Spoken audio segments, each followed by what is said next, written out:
semuanya. Ibu harap anak-anak Ibu masih dalam keadaan sehat semuanya. Oke, masih semangat untuk belajar?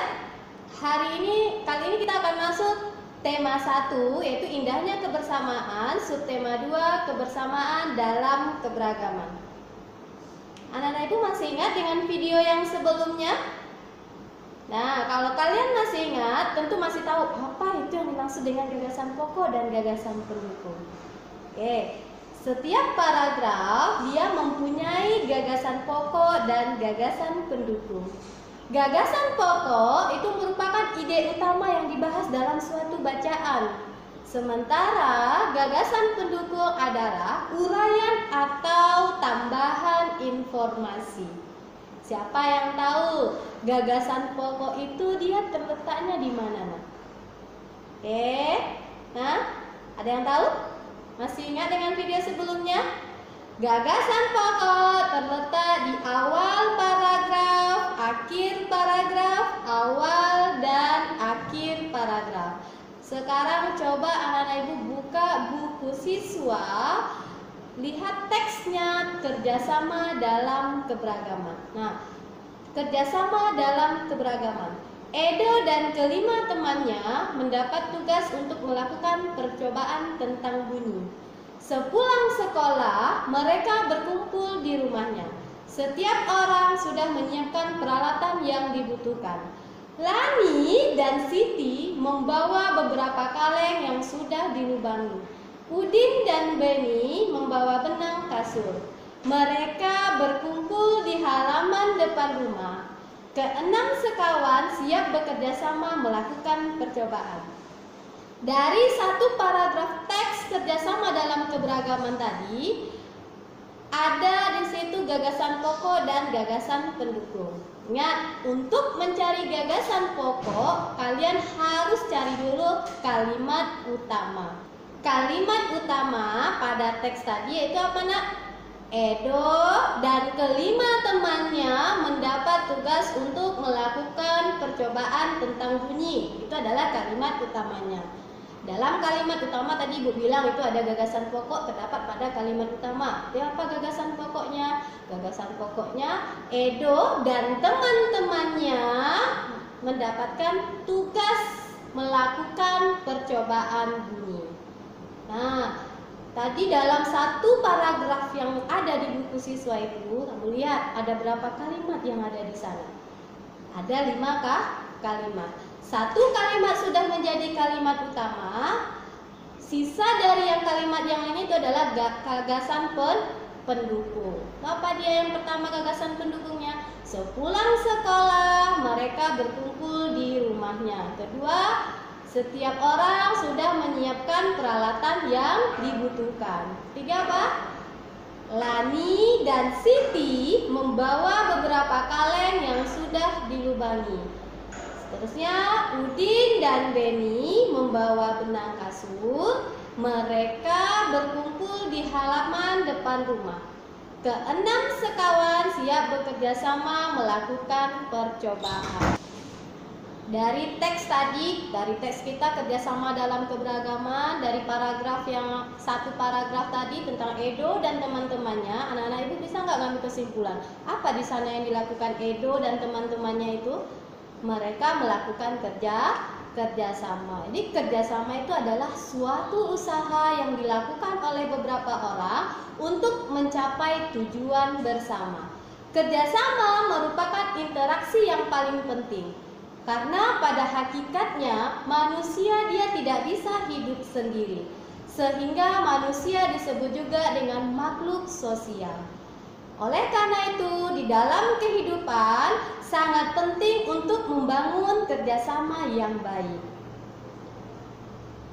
Kerjasama memiliki manfaat yang sangat banyak. Satunya, pekerjaan yang tadinya berat akan menjadi lebih ringan dan bisa cepat selesai. Tujuan yang kita inginkan akan bisa cepat tercapai. Mempererat tali persaudaraan, kemudian menumbuhkan sikap solidaritas antar sesama manusia. Kerjasama bisa dilakukan di lingkungan keluarga, di lingkungan sekolah, di lingkungan masyarakat. Contoh kerjasama yang bisa dilakukan di lingkungan keluarga yaitu membersihkan halaman rumah. Kemudian di lingkungan sekolah, anak-anak ibu di lingkungan sekolah, kira-kira apa contoh kerjasama yang bisa dilakukan? Ya, piket kelas. Kalian kalau waktu masa kita datang ke sekolah, anak ibu juga sudah punya tugas masing-masing setiap hari yaitu melakukan piket kelas. Piket kelas itu merupakan salah satu contoh kerjasama di lingkungan sekolah. Diskusi kelompok. Diskusi kelompok juga kerjasama yang terjadi di lingkungan sekolah. Kerjasama yang berikutnya itu di lingkungan masyarakat. Contohnya yaitu ronda malam. Ronda malam biasanya di lingkungan masyarakat itu diadakan untuk menjaga keamanan lingkungan tempat sekitarnya. Kerja bakti dan gotong royong. Oke, sekarang anak-anak itu coba yang bisa petik jari, kita coba petik jari nak. Nah, atau mungkin kalian tepuk tangan. Apa yang kamu dengar dari kamu memetik jari dan tepuk tangan tadi? Oke, kamu dengar apa nak? Mendengarkan bunyi.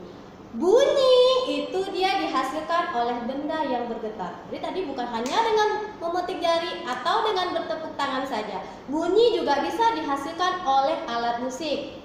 Nah, seruling yang ditiup dia juga menghasilkan bunyi. Gitar yang dipetik juga menghasilkan bunyi. Tapi kalau pada alat musik, bunyi yang dihasilkannya berbeda-beda. Misalnya kalau gitar menghasilkan bunyi dengan cara dipetik, seruling menghasilkan bunyi dengan cara ditiup.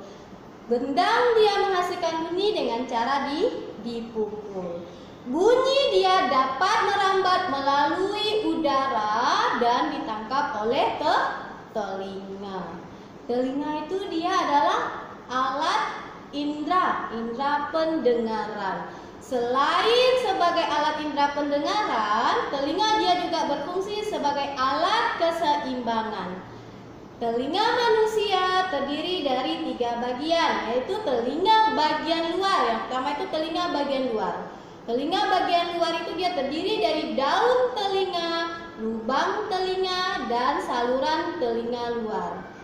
Telinga bagian tengah terdiri dia dari gendang telinga, 3 tulang pendengaran. 3 tulang pendengaran ini terdiri dari tulang matil, tulang landasan, dan tulang sanggurdi. Serta adanya saluran eustachius. Yang ketiga yaitu telinga bagian dalam, yang terdiri dari tingkap jorong, tingkap bundar, dan 3 saluran setengah lingkaran, juga koklea. Koklea itu biasanya disebut juga dia dengan rumah siput. Anak-anak ibu bisa perhatikan gambar yang ada di samping ibu.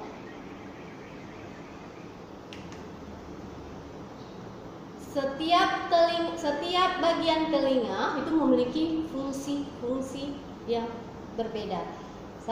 Pada daun telinga dan liang telinga, nah itu tahu yang mana daun telinga? Ini dia daun telinga. Boleh kamu pegang, ada nggak daun telingamu? Nah, daun telinga ini adalah tadi telinga bagian apa? Bagian luar. Daun telinga dan liang telinga dia berfungsi untuk menangkap serta mengumpulkan gelombang bunyi. Gendang telinga berfungsi menerima rangsangan bunyi dan meneruskannya ke bagian yang lebih dalam.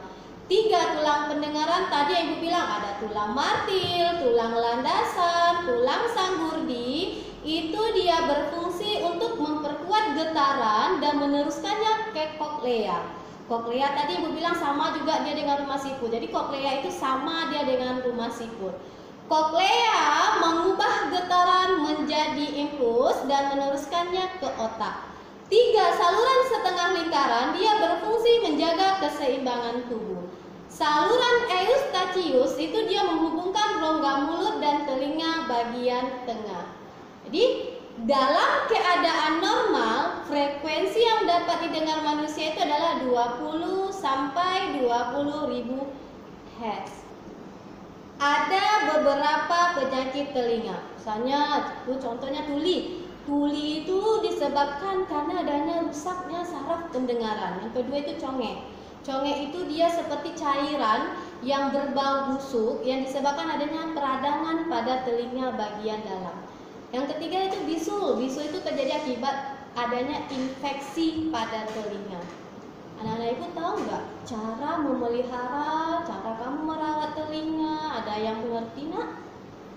Nah, ulangi. Kalau kita mau menjaga telinga kita, nah bagaimana? Apa yang harus kita lakukan? Nah, cara memelihara telinga, kita tidak boleh membersihkan telinga dengan benda-benda yang tajam. Kemudian, menutup telinga bila berada di area yang terdapat suara keras atau bising.